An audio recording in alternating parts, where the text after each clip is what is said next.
Moving on to supporting activities, which are an important but only additional element of my training process, it should be emphasized that they are treated as components enhancing the overall effectiveness of the team's play.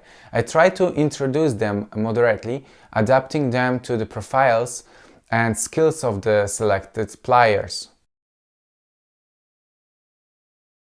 The Pinocchio pass is an activity characterized by a specialized passing technique, which can be performed both on the ground and in the air. The key aspect is the ability to control two passing options, directed and surprising.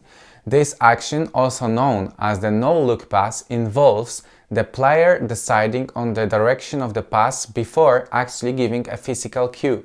This makes the pass more unpredictable and harder for opponents to block.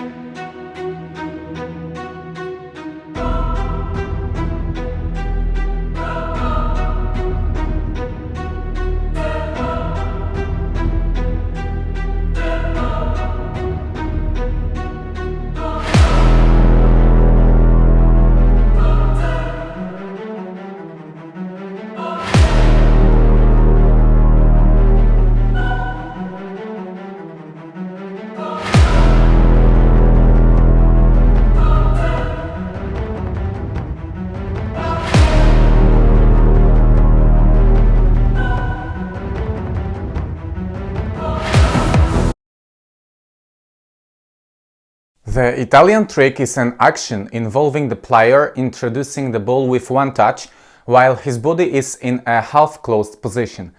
This technique originates from Italy, where the ball is passed with the far foot from the central sector, giving it a specific spin. This pass is directed to the space behind the player. The preceding action creates space for the pass recipient by drawing the opponent out of position. It involves precisely passing the ball with specific spin, which can introduce additional variability and surprise in the game.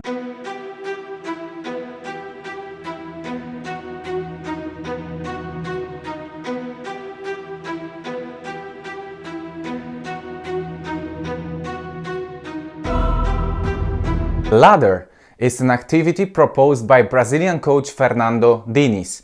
This activity involves placing three players in a line and passing the ball to the next player using the technique known from the Italian trick. It is a pass that extends the path along which the ball moves. A player acting as a link who passes the ball from one partner to another may subsequently show a desire to receive the ball again and execute another action from my attacking philosophy, namely a pass with a return demand, that is 1-2. The ladder pass can be executed vertically, horizontally or diagonally. A pass with a return demand 1-2 is another action that my teams frequently use, mainly to create goal-scoring opportunities and increase the pace of the game in areas where it's difficult to create space. It's a group activity performed by two players where the ball passer shows willingness to receive it again. This allows for overcoming the nearest opponent and his defensive line. This action can be executed in horizontal, vertical and diagonal directions, with the key element being the movement after the pass. All these actions aim to enrich the team's offensive techniques and make it more unpredictable for opponents. Each one plays a crucial role in the training process, supporting players' skills in precise passing, ball reception and effective offensive play.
strictly individual activity in my attacking philosophy is dribbling. I consider it a unique form of player expression and frequently encourage players to progress in the game through 1v1 duels. It is important for a player to attempt dribbling in an appropriate situations when he sees space where he can advance with the ball, using his chosen method of deceiving the opponent. Dribbling allows a player to eliminate an opponent and create a numerical advantage in an area from which a subsequent action, such as a shot on goal, can be executed. Essential elements of dribbling that I teach in the training process include observing space and the opponent, as well as changing the pace and direction of ball control. It's crucial for a player, after overcoming an opponent in an individual duel, to quickly unmark himself and accelerate his actions after passing the opponent. An integral part of every individual duel is the use of feints, which should be viewed as a method of deceiving the opponent.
The final actions presented in my attacking philosophy are scanning the space, body orientation, and receiving the ball with the foot furthest from the opponent. French coach Arsène Wenger argues that three main characteristics determining a player's potential are the ability to gather information, hip mobility, and a broad sense of explosiveness in action.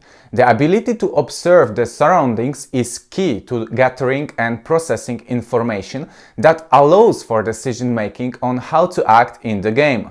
Scanning the space can be divided into observing the surroundings when the player is not the recipient of the pass and when the ball is moving towards him.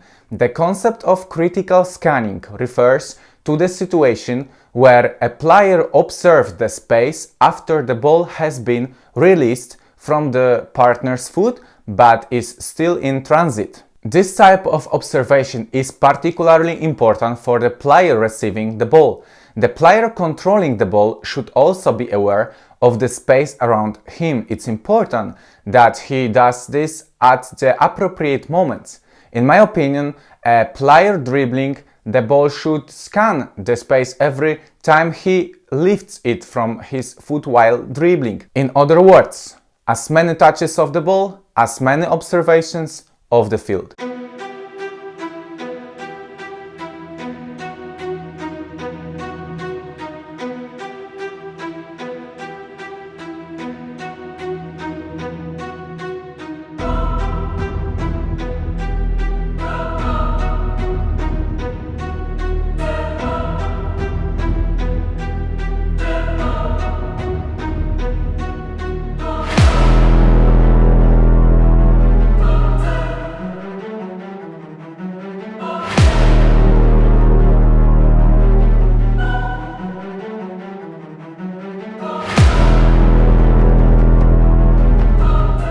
We have spent a lot of time discussing ways to occupy space within the opponent's structure. It's crucial for a player to find a point that is relatively furthest from all opponents in a given substructure he is operating in. However, it's equally important how a player controls his body, because it allows him to protect the ball under pressure or act frontally towards the opponent's goal after receiving the ball if no opponents are nearby. Receiving the ball with the foot further from the opponent is also crucial for ball protection. Both the player passing the ball and the one controlling it should be aware of which foot they use for these actions. The concept I have described so far pertain to the functional organization of my game concept.